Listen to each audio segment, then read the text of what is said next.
Hi, I'm Ezra Berson, and we're doing interview with a Westford Academy trustee. Today I'm speaking with Ellen Rainville. Thank you. So our first question is, where were you born?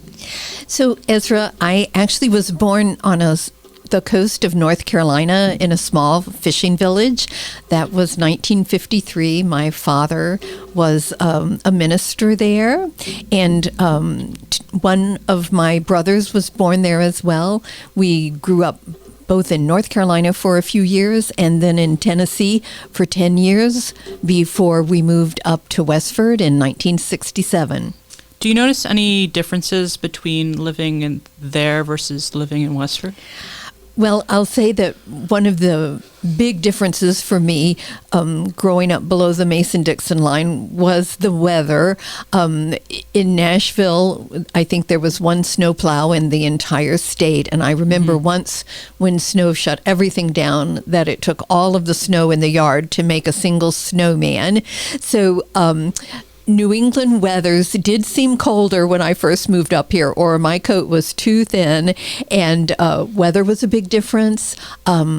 In Tennessee, when I was growing up, and throughout the South, all of the socializing and culture was centered around church, and these were actually Protestant churches.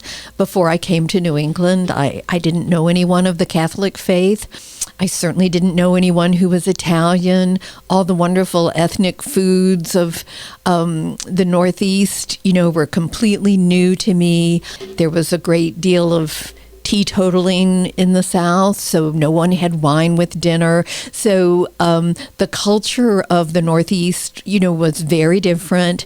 And my own parents had grown up on farmland in Indiana in the Midwest, so they had a very bland cuisine and culture surrounding, their young lives too. So the Northeast was a wonderful new horizon for us. When did you graduate high school?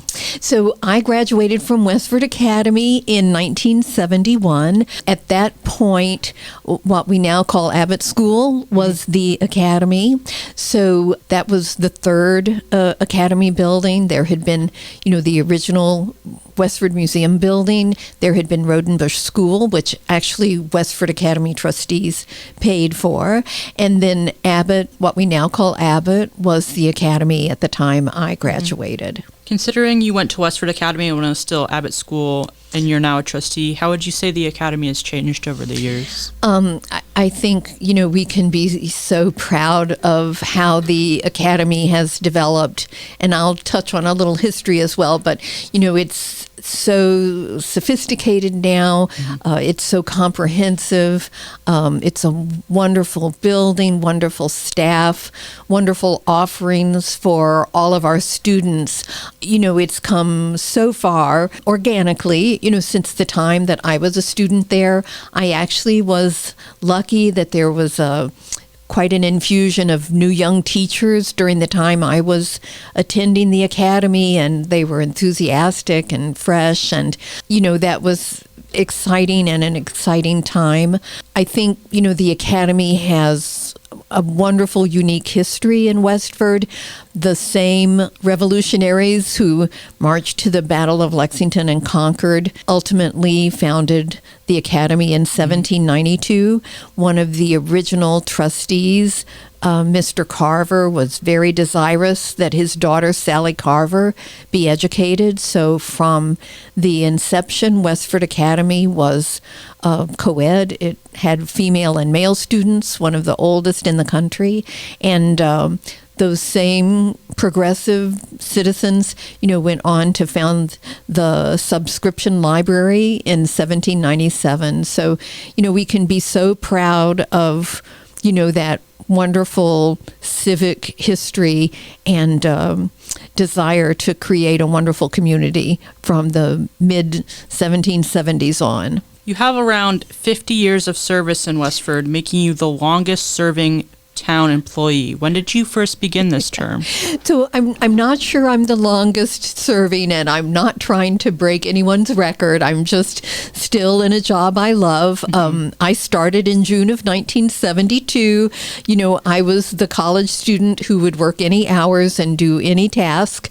I started at $2.18 an hour. One of the first jobs that I was given, which I enjoy sharing, was to get rid of all the red tape, which held bound magazines at that time. So there was this cloth red tape. It was actually also used historically for legal documents. You tied the knot a certain way. You had a little tag that hung off it. There was a special way of doing that, but it's the basis for that phrase of getting rid of red tape. How has your career with the library developed?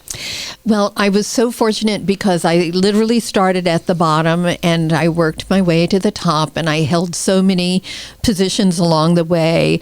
And I enjoyed all of them. I enjoyed, working in the children's area. I enjoyed cataloging.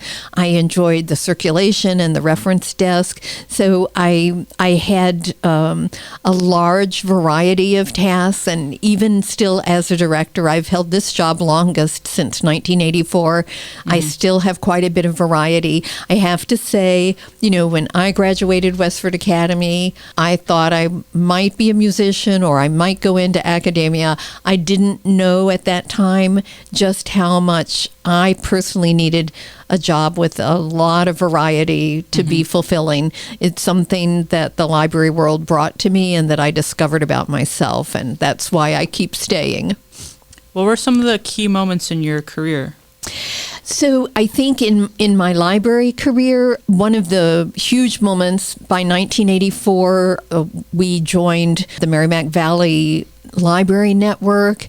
We automated the catalog, which had been the Dewey Decimal Card catalog of yesteryear.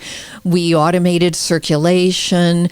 This was a basis for starting to be able to share books amongst libraries. And now, according to law in the Commonwealth, we can share books across the entire state, across the entire Commonwealth. Your library card from Westford will allow you to take out a book from any library that's certified in the state. That's not true in every state. You don't necessarily have that ability. So that was a huge initiative that is still very much paying off. Of course, the 1986 to 88 renovation edition was wonderful. I worked and oversaw that. That was so great. And I love to tell the story of one of my colleagues, a director, who said, she remembered going to a webinar at MIT and they talked about something coming up called the World Wide Web. So of course, the internet has made a tremendous difference in what we're able to do and how we're able to serve the public. And what college did you go to? So I went to Hiram College for a while, and I must say here that, I was a recipient of some scholarships from the Westford Academy Trustees. Then I transferred back to UMass, and then I got my master's in library science from Simmons in Boston on the Fenway. When did you get married? So I was married in 1973. The wedding industry, now this was, the height of the women's lib movement. The wedding industry had very much tanked around this time. I had one friend who got married on the beach in a dress she made. I had another friend who got married in her yellow mini dress in some friend's backyard. My husband and I found a basement apartment in Westford for $100 a month. And if we got married under the GI Bill, we received an additional $100 a month. So we painted it and furnished it and created a closet and made a room divider. And I think we gave our parents 11 days notice that we were getting married, on which my father, the minister, married us on the lawn of the parsonage. And I joke, my sister-in-law made the cake and my little brother ate the cake. So something I was reading is that you were the one that helped update the dress code so that girls could wear pants at Westford Academy? What Yes. made you want to do that? So we circle back to those cold New England winters. Yeah. And this certainly predated a time when buses picked you up at the end of your driveway. So, and of course, again, the mini skirt was the fashion of the day, and there was no point in wearing one unless your coat was as short as your skirt.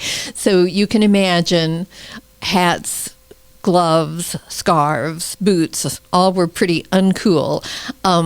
But initially, I wrote a dress code change that allowed girls to wear slacks from November through April, I think. So it was a weather-based policy, but by my senior year in high school, the policy was relaxed, and we were allowed to wear slacks for the entire year. And again, I think some of this was the pressure of the women's movement, but slacks finally, or pantsuits, were fashionable. And even my grandmother, who was born in 1899, conceded that she liked a special linen and silk pantsuit I had purchased and worn to church with her. So it was a real change. Just like hats and gloves went out, it was a real change in fashion history, and just, men no longer wore hats. And, I did grow up in a time when people were still wearing hats and gloves to church, and but, a lot of that formality was starting to fall away. Yeah, what kind of responses did you get when you put that into action? I don't remember any pushback, honestly. And again, it started smaller, and then it became a larger policy change. But, it was very welcome. And, we're talking about the era of bell bottoms, so, it was a big change and a real sign of just how much societal change was happening. Onto you're talking about church. When did you first join the First Parish Church? So again, my family moved to Westford in 1967, and I joined, I think, in 1968. My father wasn't minister at that point. We moved to New England because he'd accepted a position with the National Council of Churches, and so we joined First Parish Church. And during my high school years, my Westford Academy years, I think I largely helped with, Sunday school, as an extra helper. How did your childhood and your parents' careers influence you on that decision? So I was so very fortunate in two wonderful parents, both gone now. They were both so intelligent, so talented, creative, with such integrity and such social justice values. They were very ahead of their time. And, my father was a minister of the Disciples of Christ denomination. My mother was a nurse. She was in the very last class of women who were in a nursing cadet program. This was a program during World War II to get young women to become nurses, because all of the nurses were overseas during World War II. So I had, wonderfully supportive parents and very inspiring parents as well. And what were some of your acts within the First Parish nominating committee? Well, that is a wonderful story because it goes full circle. So I think maybe it was 1972. I was on the nominating committee to look at infilling boards, positions, and committees within First Parish. And so at that point, I suggested that Betty Hook, who, had taught American history at Westford Academy, she went on to become town clerk for a while. She was a veteran. I suggested that we consider for the first time having a female deacon, and that we approach her. And sure enough, the committee went for it, and so she was the first female deacon at First Parish.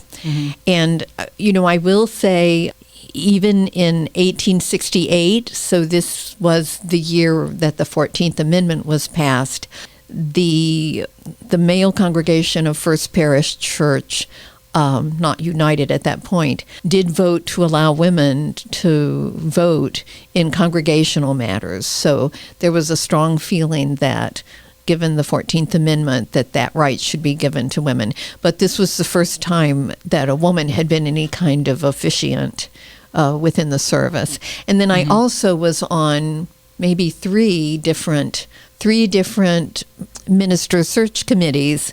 So I also, was part of a committee that at least 3 times brought a female minister to First Parish. And then what pushed you to join the WA trustees?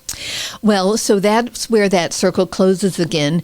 Betty Hook, who was the first female Westford Academy trustee, nominated me, and the trustee board approached me, and I was very honored and very glad to join. So I had nominated her, 30 years earlier, and she nominated me for the seat that I'm on now.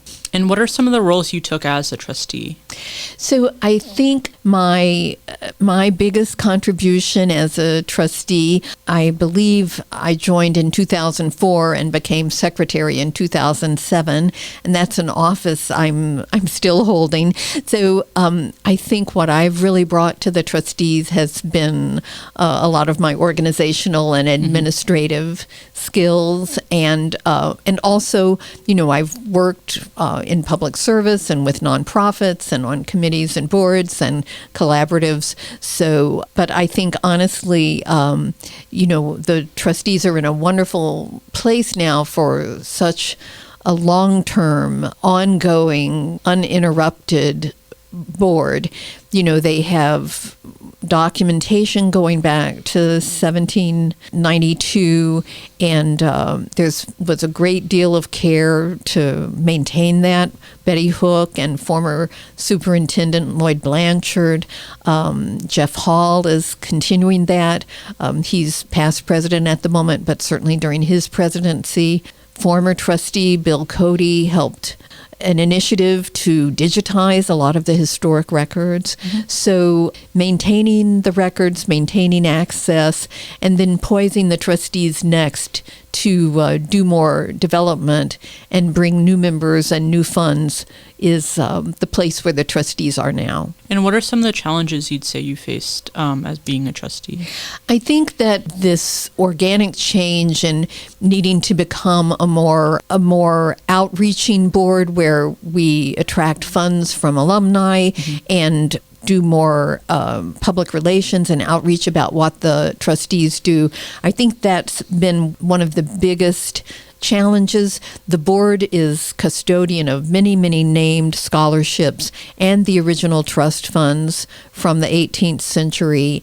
And it takes a whole nother set of energies and initiatives for this new chapter that we're in, which is to do more outreach and bring in more funds and more support for the trustees. Besides the town of Westford, what other affiliations would you say you have? Well, I certainly have been on many, many network boards, personnel, fiscal, executive. I've been president of the Mass Library Association and have served on that executive board in many forms for many years. I've been active in the New England Library Association. I've been a choir member at church and on church committees. It has been very much about libraries and about Westford and about civic service, here within the community. And, someday when I do retire, I hope to pursue maybe more music, some new passions, look for, a new volunteer position that I become passionate about. What would you say have been the key influences in your life? So I think absolutely, besides my very progressive parents and their spirituality and their inspiration, very early I studied music and piano and flute and theory and sight singing, and the discipline of music, the joy of music has been so special. I don't think it's accidental at all that I gravitated to a career where I would have, absolutely open access to any book on art or music or any book or any philosophy or anything I wanted to read, any film or video that I wanted to watch, any language that a database could teach. So, I really always have stayed firmly in the arts and also in public service. I learned that public service ethic from both of my parents. Throughout your life, you've accomplished many impressive feats and have really worked to improve the space around you. What would you say are your plans for the future? So I certainly plan to work for a while more, hopefully through the dedication of the new library, and and then health permitting, maybe I will go back to gardening and, do more fun things with music and other things. So I'm not ready for that yet. I know myself. I need structure. I need purpose. I need socializing. I need a schedule. So I'm not looking at retirement yet because I'm still enjoying myself too much. All right. Thank you so much for sitting down and talking with us today. Thank you so much. I've enjoyed it.